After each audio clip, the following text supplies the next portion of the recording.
Hello friends, नमस्कार। जय जगन्नाथ। सांग मैंने आज मु आपण मानक सहित शेयर करी बहुत हेल्दी फ्रूट्स चाट रेसिपी। यहाँ को फ्रूट सलाड मध्य कहती। यहाँ को आपण वेट लॉस डाइट रे ऐड करि परिबे। यह बहुत हेल्दी रेसिपी बड़ मानकु पसंद आसीबो, किंतु छोट पिला मानकु मध्य बहुत भल लागिबो। एमितिरे छोट पिला माने फ्रूट्स खाइबा को पसंद करि नथांती। एही भली भाबरे बनेइकी देले सबु फ्रूट्स खाइदेबे।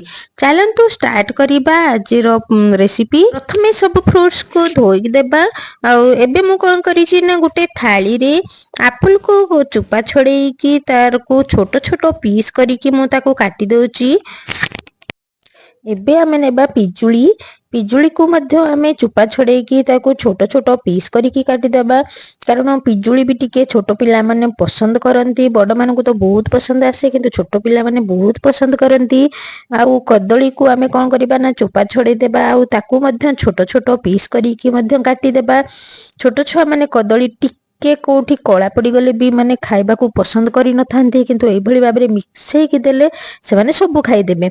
एबे कोन करिबा ना गुटे कमला को मध्य छड़ेइकी तार सबु सीरा जो थाए धला धला सीरा थाए ताको छड़ेइकी आमे सेतिरे ऐड कर देबा। आउ कमला खाइबा को पिला माने एते पसंद करंतेनी, किंतु एई भली भाबरे देले खाइ देबे। आ गुटे अनार देबा। अनार माने सेतिरे मिसले कोन हुए ना फ्रूट्स टा माने अट्रैक्टिव मध्य लागे, तार कलरफुल देखा जाए, से अट्रैक्टिव लागिबो। आउ खाइबा लागि खट्टा मिठा बहुत भल लागिबो। आ सेतिरे आमे कोन दे माने ब्लैक सॉल्ट जोटा की कला लुण आउ टिके चाट मसला दे देबा।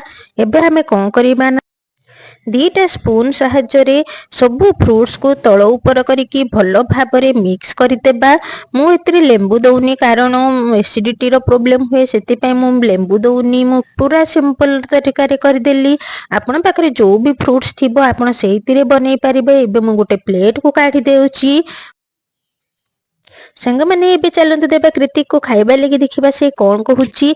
संग माने आपण मानकु जदि मोर वीडियो भल लागिबा ताहले मोर चैनल को सब्सक्राइब निश्चय करिवे। आ आपनकर मतामत कमेंट बॉक्स रे निश्चय जणाइबे। रहिली जय जगन्नाथ।